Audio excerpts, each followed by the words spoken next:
Anon 8109. Hubbard Scientology gives people a false sense of security, especially in what happens after they die. Letting go of that must be terrifying and maybe impossible for some people, especially if they grew up believing in it. Life, with all its pains and suffering, can sometimes feel like a free fall into emptiness. Scientology promises that there will be a soft landing, and that provides some comfort to people who believe it. Do you ever miss being comforted by Hubbard's ideas? Do you ever experience mortal terror and emptiness now that you realize there may not be a soft landing? If so, how do you deal with it? Okay, first off, I will say yes, I do miss that, and I miss it every single day. It is very hard to grow up with an idea of personal spiritual immortality and then realize that the person who was selling you that idea was a pathological liar and had no real basis to make those promises. That was very, very, very difficult to accept. And it's taken me a long time to even really get my wits around the idea of accepting it, because I haven't wanted to. I've gone from a position of very, very strong belief in myself as and everybody else as, a spiritual being who goes on from life to life to life.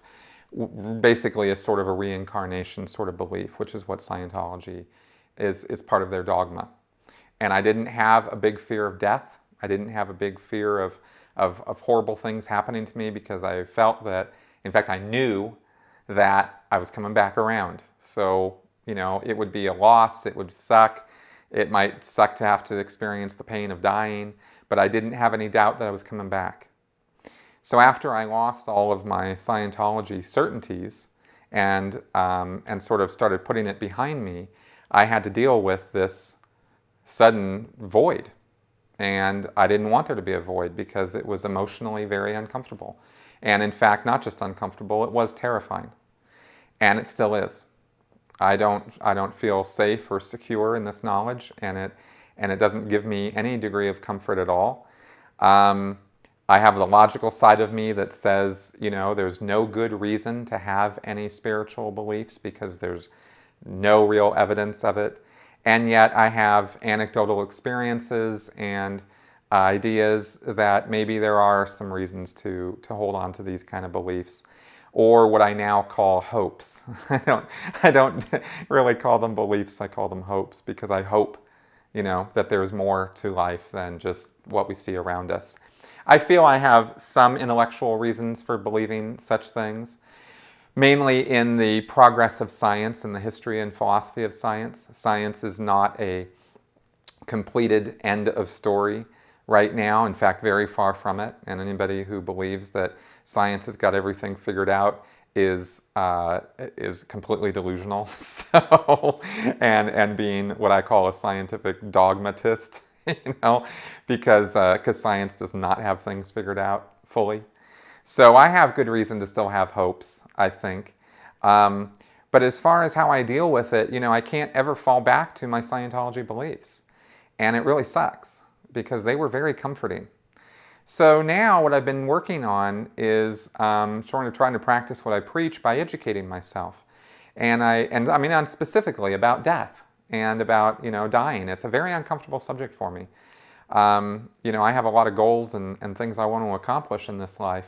And I'm not cool with the idea of just dying tomorrow. That's not something I want to accept, even though it could happen. So I'm trying to get myself comfortable with that idea by, watching media, entertainment, reading books, that sort of thing, talking to people about it. And that's been helpful. It's been a gradual, slow progress for me, because I think that's one of the most difficult things I've had to give up. And I'm still a work in progress, like I've always said. And I think many other people are too.